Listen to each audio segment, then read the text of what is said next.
વિદ્યાર્થી મિત્રો, part B, ધોરણ 9, પાર્ટ બી. પાર્ટ બીમાં વિદ્યાર્થી મિત્રો, હું તમને નકશાનું રિવિઝન કરાવું છું. એમાં હું તમને ભારતનું સ્થાન બતાવું છું નકશામાં, કે ભારત નીચે જુઓ તો અહીંયા આપેલું છે 8°4 ઉત્તર અક્ષાંશ વૃત્ત. શું આપેલું છે અહીંયા? 8°4 ઉત્તર અક્ષાંશ વૃત્ત. બરાબર, 8°4 ઉત્તર અક્ષાંશ વૃત્તથી કેટલા? તો 37°6 ઉત્તર અક્ષાંશ વૃત્ત વચ્ચે આવેલો છે. તો અહીંયા શું આવશે? 37°6 ઉત્તર અક્ષાંશ વૃત્ત વચ્ચે આવેલો છે. અને વિદ્યાર્થી મિત્રો, આ ભારતની મધ્યમાંથી, તો આ કઈ લાઈન આપેલી છે? ભારતની મધ્યમાંથી કયું વૃત્ત પસાર થાય છે? બરાબર છે, 23°30. તો આને કયું વૃત્ત કહેવાય? કર્કવૃત્ત. બરાબર, તમે વચ્ચે પણ અહીં લખી શકો કે ભારતની મધ્યમાંથી કર્કવૃત્ત પસાર થાય છે. અને વિદ્યાર્થી મિત્રો, ભારત 68°7, તો અહીંયા આવશે તમારું 68°7. આ 68°7 પૂર્વ રેખાંશ વૃત્તથી 68°7 પૂર્વ રેખાંશ વૃત્તથી આ બાજુ આવશે અહીં.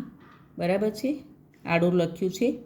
બરાબર, આડું લખેલું છે. 97° પછી પૂર્વ રેખાંશ વૃત્ત વચ્ચે આવેલો છે.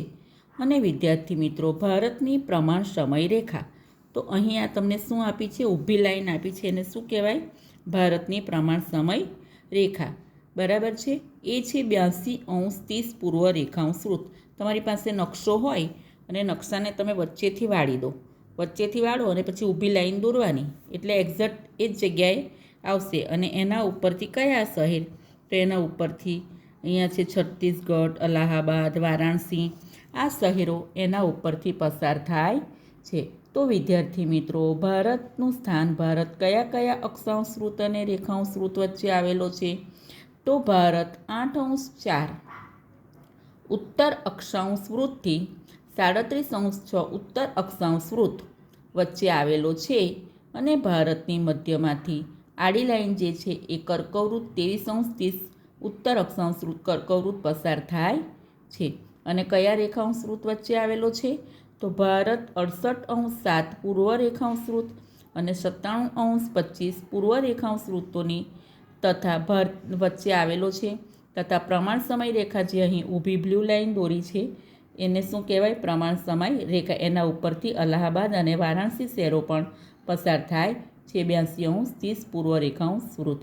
ચાલો વિદ્યાર્થી મિત્રો, હવે આપણે જોઈશું ભારતના પડોશી દેશો કયા કયા છે. તો વિદ્યાર્થી મિત્રો, અહીં જુઓ, તમને પ્રશ્ન બી પૂછાય અથવા તો નકશામાં પણ પૂછાય. તો ભારતના પડોશી દેશો, આ કયો દેશ છે? ભારતના પડોશી દેશ છે પાકિસ્તાન, અફઘાનિસ્તાન. બરાબર, પાકિસ્તાન, અફઘાનિસ્તાન. આ કયો દેશ છે અહીં? નેપાળ. પછી નેપાળ પછી આવશે ભારતનો પડોશી દેશ છે ચીન. કયો છે? ચીન. બરાબર છે, ચીન. પછી વિદ્યાર્થી મિત્રો જુઓ, ભારતના પડોશી દેશો. ચીન પછી ભારતના પડોશી દેશોમાં આપણે જોઈશું મ્યાનમાર. આ શું આપેલું છે અહીં? મ્યાનમાર. બર્મા એ ભારતનો પાડોશી દેશ છે. તો એવા નાના નાના પ્રશ્ન પણ પાડોશી દેશો કયા કયા છે એ પણ તમારે કરી લેવાના છે. પછી જુઓ, એના પછી વિદ્યાર્થી મિત્રો, નીચે દક્ષિણે શ્રીલંકા. કયો દેશ છે? શ્રીલંકા ભારતનો પાડોશી દેશ છે. બરાબર છે, શ્રીલંકા પછી જુઓ વિદ્યાર્થી મિત્રો, એક અહીંયા છે બાંગ્લાદેશ. બાંગ્લાદેશ એ પણ શું છે? તો એ પણ ભારતનો પાડોશી દેશ છે. તો આ બધા ભારતના પાડોશી દેશો છે. વિદ્યાર્થી મિત્રો, પછી ભારતનો નકશો. ભારતની પૂર્વે બંગાળાની ખાડી. ભારતની પૂર્વે શું આવેલું છે? બંગાળાની ખાડી. દક્ષિણે શું આવેલું છે? દક્ષિણે હિન્દ મહાસાગર. શું આવેલું છે? દક્ષિણે હિન્દ મહાસાગર. અને ભારતની પશ્ચિમે શું આવેલું છે? ભારતની પશ્ચિમે અરબ સાગર આવેલો છે. તો એવી જ રીતને તમારું સામેના પેજ ઉપર કોઈ કોરો નકશો હોય અથવા તો સ્વપ્રયત્નનો કોરો નકશો હોય તો તમારે આવી રીતે નકશો જાતે પૂરવાનો છે. અને દ્વીપકલ્પ કેમ કહેવાય છે ભારત એક? કારણ કે ભારતની 3 બાજુ શું આવેલા છે? મહાસાગરો આવેલા છે. પૂર્વે બંગાળાની ખાડી, પશ્ચિમે અરબ સાગર અને દક્ષિણે હિન્દ મહાસાગર આવેલો છે. ચાલો વિદ્યાર્થી મિત્રો, હવે આપણે બીજા પ્રશ્નોના ઉત્તરો કરીશું. જુઓ વિદ્યાર્થી મિત્રો, એક નવો પ્રશ્ન તમને બતાવું છું કે એવો પ્રશ્ન પણ આવે. શું લખેલું છે? માંગ્યા મુજબ ઉત્તર લખો. બાજુમાં આપેલા ભારતના વિભાગીય નકશામાં એક સરોવરનું સ્થળ દર્શાવ્યું છે. તે સરોવર કયું છે? જુઓ, અહીં મેં ડોટ કર્યું છે ઉપર, અને પછી તમારે જાતે યાદ રાખવાનું કે આ સરોવર કયું છે. તમે બધા જ સરોવરો વિશેનો પ્રશ્ન ભણી ગયા છે. પાછું ઓપ્શન આપ્યું છે એટલે તો તમને આવડી જ જશે, બરાબર છે. એ સાંભર સરોવર, બી વુલર સરોવર, સી કોલેરુ સરોવર અને ડી લોનાર સરોવર. તો શું આવશે આન્સર? બી વુલર સરોવર. ડોટ કર્યું છે ત્યાં શું આવશે? બી વુલર સરોવર. વુલર સરોવર ભારતના કયા રાજ્યમાં આવેલું છે? આવડે છે ને તમને? જમ્મુ કાશ્મીરમાં. કયા રાજ્યમાં? જમ્મુ કાશ્મીરમાં. અને એ કેવા પાણીનું સરોવર છે? તો એ મીઠા પાણીનું સરોવર છે. ચાલો બીજું જુઓ. બાજુમાં આપેલા ભારતના વિભાગીય નકશામાં એક સરોવરનું સ્થળ દર્શાવ્યું છે. એ કયું સરોવર છે? એ દાલ સરોવર, બી ઢેબર સરોવર, સી લોણાર સરોવર અને ડી નળ સરોવર. તો પહેલાં તો નકશામાં તો જુઓ, આ ગુજરાતનો નકશો છે. કયું સરોવર આવે? બધાને આવડે છે ને? પક્ષીઓ માટે પણ છે, હે ને? નળ સરોવર. કયું છે? નળ સરોવર. બરાબર છે. ચાલો એવો એકાદ બીજો પ્રશ્ન પણ આપણે જોઈશું. ચાલો હવે જુઓ, જોઈ લો આ, એટલે તમને આઈડિયા આવશે. પ્રશ્ન બોલું છું. બાજુમાં આપેલા ભારતના વિભાગીય નકશામાં નદીનો એક મુખ ત્રિકોણ પ્રદેશ દર્શાવ્યો છે. તે મુખ ત્રિકોણ પ્રદેશ કયો છે?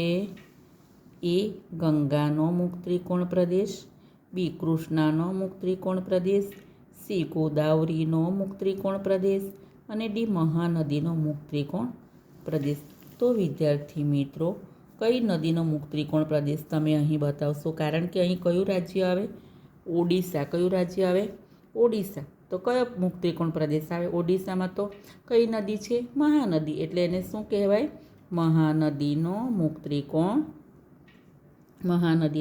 ત્રિકોણ પ્રદેશ. ચાલો હજુ એક આપણે એવું જોઈ લઈએ. નંબર 4. બાજુમાં આપેલા ભારતના વિભાગીય નકશામાં નદીનો એક મુખ ત્રિકોણ પ્રદેશ દર્શાવ્યો છે. તે મુખ ત્રિકોણ પ્રદેશ કયો છે? જુઓ, આ મુખ ત્રિકોણ પ્રદેશ છે, બરાબર. કયો છે?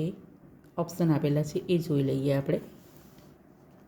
એ કૃષ્ણાનો મુખ ત્રિકોણ પ્રદેશ, બી કાવેરીનો મુખ ત્રિકોણ પ્રદેશ, સી ગોદાવરીનો મુખ ત્રિકોણ પ્રદેશ, ડી મહાનદીનો મુખ ત્રિકોણ પ્રદેશ. તો અહીં કઈ નદી આવે છે? કાવેરી. એટલે એનો આન્સર શું આવશે? કાવેરીનો મુખ ત્રિકોણ પ્રદેશ. બરાબર છે. ચાલો વિદ્યાર્થી મિત્રો, હવે આપણે MCQ કરીએ. બરાબર છે. MCQ છે. નીચેના દરેક પ્રશ્નની નીચે આપેલા વિકલ્પોમાંથી સાચો વિકલ્પ પસંદ કરી ઉત્તર લખો. પાઠ વાંચો તો ફટાફટ MCQ આવડે. નંબર 1. કોઈ પર્વત કે ઉચ્ચ ભૂમિ નદીઓના વહેણને એકબીજાથી અલગ કરે તેને શું કહેવાય છે? એ જળરચના, બી જળ વિભાજક, સી નદી પ્રણાલી, ડી બેસિન. તો એનો આન્સર આવશે બી જળ વિભાજક. કોઈ પર્વત કે ઉચ્ચ ભૂમિ નદીઓના વહેણને એકબીજાથી અલગ કરે છે તેને જળ વિભાજક કહે છે. પ્રશ્નોના જવાબ પણ થઈ જાય વિદ્યાર્થી મિત્રો. 9માં તો ખાસ આવું હોય છે. અત્યારે તમારું પેપર ગયું ને, તમને યાદ હોય તો એમાં 2 સંકલ્પના પૂછેલી હતી. એક કર્કવૃતની સંકલ્પના હતી અને બીજી કઈ હતી? અપસારી પ્લેટ હતી. બરાબર છે ને? એટલે આ બધું જ કરવાનું. એટલે વિદ્યાર્થી મિત્રો શું થશે? સંકલ્પના બી થઈ જશે અને MCQ પણ જોડે જોડે થઈ જશે. નંબર 2. નદીઓના વિસર્પણને કારણે કેવા સરોવરો રચાય છે? એ એ લઘુન સરોવરો, બી ઘોડાની નાળ જેવા, સી લંબગોળ, ડી ચોરસ. આન્સર આવશે બી ઘોડાની નાળ જેવા. નદીઓના વિસર્પણને કારણે ઘોડાની નાળ જેવા સરોવરો રચાય છે. નંબર 3. દ્વીપકલ્પીય નદીઓ માટે કયો પર્વત મુખ્ય જળ વિભાજક છે? એ વિંધ્ય, બી સાતપુડા, સી પૂર્વ ઘાટ, ડી પશ્ચિમ ઘાટ. નકશામાં પશ્ચિમ ઘાટ પણ બતાવ્યો છે. દ્વીપકલ્પીય નદીઓ માટે પશ્ચિમ ઘાટ પર્વત મુખ્ય જળ વિભાજક છે. નંબર 4. ગંગા અને બ્રહ્મપુત્રા નદીઓનો સંયુક્ત પ્રવાહ કયા નામે ઓળખાય છે? મેઘના, કારણ કે બાંગ્લાદેશ બી નદીઓનો દેશ છે. તો એ ભાગીરથી, બી હુગલી, સી પદ્માદી, મેઘના. તો ગંગા અને બ્રહ્મપુત્રા નદીઓનો સંયુક્ત પ્રવાહ મેઘનાના નામે ઓળખાય છે. હવે જુઓ નંબર 5. ધુઆંધર ધોધની રચના કઈ નદીએ કરી છે? આપણે જોડકામાં જોઈ લીધું. A Tapi, B Narmada, C Krishna, D Mahanadi. Answer આવશે બી નર્મદા. ધુઆંધર ધોધની રચના નર્મદા નદીએ કરી છે. નંબર 6. દ્વીપકલ્પીય ભારતની સૌથી મોટી નદી કઈ છે? A Narmada, B Kaveri, C Godavari, D Krishna. Answer આવશે સી ગોદાવરી. દ્વીપકલ્પીય ભારતની સૌથી મોટી નદી ગોદાવરી છે. નંબર 7. નીચેના પૈકી કયું સરોવર લઘુન સરોવર છે? એ ડાલ સરોવર, બી ચિલ્કા સરોવર, સી સાંભર સરોવર, ડી ભીમતાલ સરોવર. આન્સર આવશે બી ચિલ્કા સરોવર. ચિલ્કા સરોવર લઘુન સરોવર છે. 8. નીચેનામાંથી કઈ નદી દ્વીપકલ્પીય નદી નથી?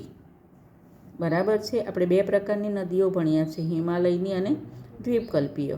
એ ગોદાવરી, તો નદી નકશામાં દર્શાવતા આવડે ને તો જ આવડશે. બી કૃષ્ણા, સી કોસી. કોસી તો બિહારમાં આવે એટલે દ્વીપકલ્પીય આવશે નહીં. અને ડી તો છેક દક્ષિણે કાવેરી. તો આન્સર શું આવશે? સી કોસી. કોસી નદી દ્વીપકલ્પીય નદી નથી. નંબર 9. નીચેનામાંથી ખારા પાણીનું સરોવર કયું છે? એ વુલર સરોવર, બી ડાલ સરોવર, સી ભીમતાલ, ડી સાંભર. આન્સર આવશે ડી સાંભર. રાજસ્થાનમાં આવેલું સાંભર સરોવર ખારા પાણીનું સરોવર છે. જમ્મુ કાશ્મીરમાં આવેલું વુલર સરોવર અને ડાલ સરોવર તો કેવા છે? મીઠા પાણીના સરોવરો છે. બરાબર ને? લાસ્ટ જુઓ નંબર 10. ગંગા અને બ્રહ્મપુત્રા નદીઓનો સંયુક્ત પ્રવાહ કયા નામે ઓળખાય છે? A Bhagirathi, B Hooghly, C Padma, D મેઘના. આન્સર આવશે ડી મેઘના. ગંગા અને બ્રહ્મપુત્રા નદીઓનો સંયુક્ત પ્રવાહ મેઘનાના નામે ઓળખાય છે. ચાલો વિદ્યાર્થી મિત્રો, હવે હું તમને કેટલીક સંકલ્પના કરાવું છું. બરાબર, આપણે એકવાર તો કરેલી જ છે. તો જુઓ વિદ્યાર્થી મિત્રો, સંકલ્પના હોય કે પારિભાષિક શબ્દો હોય એ બધું સરખું જ થશે, એટલે એની વ્યાખ્યા લખવાની હોય. પહેલી છે જળ પરિવાહ પ્રણાલી એટલે શું? કોઈ એક મોટી નદી તથા તેની શાખા નદીઓ એકબીજાને મળે ત્યારે જે સ્વરૂપ રચાય છે તેને શું કહે છે? જળ વિભાજક કહે છે. ફરીથી, કોઈ એક મોટી નદી તથા તેની શાખા નદીઓ એકબીજાને મળે ત્યારે જે સ્વરૂપ રચાય છે તેને જળ પરિવાહ પ્રણાલી શું કહે છે? જળ પરિવાહ પ્રણાલી. હવે આપણે જોઈશું જળ વિભાજક. કોઈ પર્વત કે ઉચ્ચભૂમિ નદીઓના જળ પરિવાહને એકબીજાથી શું કરે? અલગ કરે તેને જળ વિભાજક કહે છે. કોઈ પર્વત કે ઉચ્ચભૂમિ નદીઓના જળ પરિવાહને એકબીજાથી અલગ કરે તેને શું કહેવાય છે? જળ વિભાજક કહે છે. નંબર 3. નદીનું ખીણ ક્ષેત્ર રિવર બેસિન, આપણે નદી બેસિન આવતું હતું ને, નદીનું ખીણ ક્ષેત્ર. નદીની આસપાસના જેટલા પ્રદેશનો ઢોળાવ, નદીની આસપાસના જેટલા પ્રદેશનો ઢોળાવ નદી હોય તેના પર પડતા વરસાદનું પાણી વહીને તે નદીમાં આવતું હોય તો તેને શું કહેવાય છે? નદીનું ખીણ ક્ષેત્ર. વિસર્પણ. વિસર્પણ નદીના તળમાં નિક્ષેપના અવરોધથી વહેણનું, નદીના તળમાં નિક્ષેપના અવરોધથી વહેણનું વણાકો લઈ ગતિ કરતા સર્પની જેમ વાંકું ચૂકું વહેવું એને શું કહે છે? વિસર્પણ કહે છે. ફરીથી, વિસર્પણ કોને કહેવાય? તો નદીના તળમાં નિક્ષેપના અવરોધથી વહેણનું વણાકો લઈ ગતિ કરતા સર્પની જેમ વાંકું ચૂકું વહેવું એને શું કહે છે? વિસર્પણ કહે છે. પછી આવા વાક્યો બી તમને પૂછાય કે વિધાનો પૂરા કરો, અધૂરા હોય. હિમાલયની નદીઓ બારમાસી છે, એટલે કે બારે માસ વહેતી છે, કારણ કે આ નદીઓ ચોમાસાથી શું થાય છે? તો ચોમાસામાં વરસાદનું પાણી પડે છે અને ઉનાળામાં હિમાલયનો બરફ પીગળે છે. આથી આ નદીઓ બારે માસ કેવી હોય છે? પાણીથી વહેતી હોય છે. નંબર 2, ભારતીય દ્વીપકલ્પ નદીઓ મોસમી કે હંગામી છે, કારણ કે તેનો જળજથ્થો માત્ર કોના ઉપર આધાર રાખે છે? તો વરસાદ ઉપર જ આધાર રાખે છે. આથી બાકી તો એમને પાણી મળતું નથી. નંબર 3, મેદાનોમાં ઘોડાની નાળ જેવા આકારના સરોવરો રચાય છે. કેમ? કારણ કે નદીઓના વિસર્પણ તથા પૂરના પ્રવાહના કારણે, નદીઓમાં વિસર્પણ થવાથી અને પૂરના પ્રવાહના કારણે. કઈ નદીને દક્ષિણની ગંગા કહે છે? ગોદાવરી નદીને દક્ષિણની ગંગા કહે છે, કારણ કે ગોદાવરીનો પ્રવાહન માર્ગ લાંબો અને બેસિન ક્ષેત્ર વિસ્તૃત છે. આથી અહીં વિદ્યાર્થી મિત્રો પૂરું થાય છે.